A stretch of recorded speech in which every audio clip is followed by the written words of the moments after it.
অ্যালকিনের সাথে যদি একটি অপ্রতিসম যৌগের বিক্রিয়া দেওয়া হয় সেই ক্ষেত্রে সবসময় যে এই যৌগটিই তৈরি হবে এমন কোনো কথা না, এটার ডিফারেন্টও ঘটতে পারে।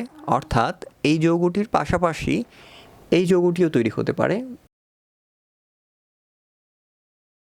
এই কার্বন এবং এই কার্বনের মধ্যকার একটি দ্বিবন্ধন ছিল, সেই দ্বিবন্ধনটা ভেঙে গেছে এবং আমরা মার্কোনিকভের নীতি অনুযায়ী জানি এখানে যেখানে হাইড্রোজেন বেশি আছে সেখানে এসে হাইড্রোজেন যুক্ত হবে এবং যেখানে হাইড্রোজেন কম রয়েছে সেখানে ঋণাত্মক অংশটা এসে যুক্ত হবে। কিন্তু এই যৌগটির পাশাপাশি এটার ডিফারেন্ট একটা যৌগ তৈরি হয়, অর্থাৎ যেখানে হাইড্রোজেন বেশি রয়েছে সেখানে ব্রোমিন যুক্ত হয় এবং যেখানে হাইড্রোজেন কম রয়েছে সেখানেই হাইড্রোজেন এসে যুক্ত হয়।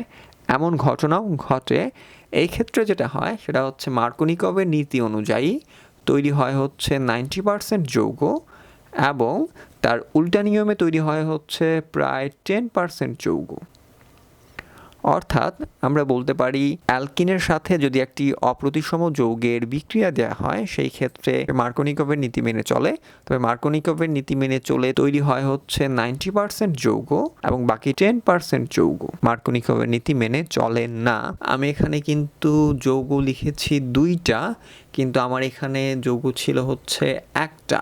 আমি বলতে পারি আমার এখানে ব্রোমিন ছিল 1টা, কিন্তু আমি এখানে টোটাল ব্রোমিন লিখেছি এখানে একটা, কাজে আমি এখানে সমতা বিধানের জন্য আমি এখানে একটা 2 দিতে পারি এবং এখানে একটা 2 দিতে পারি।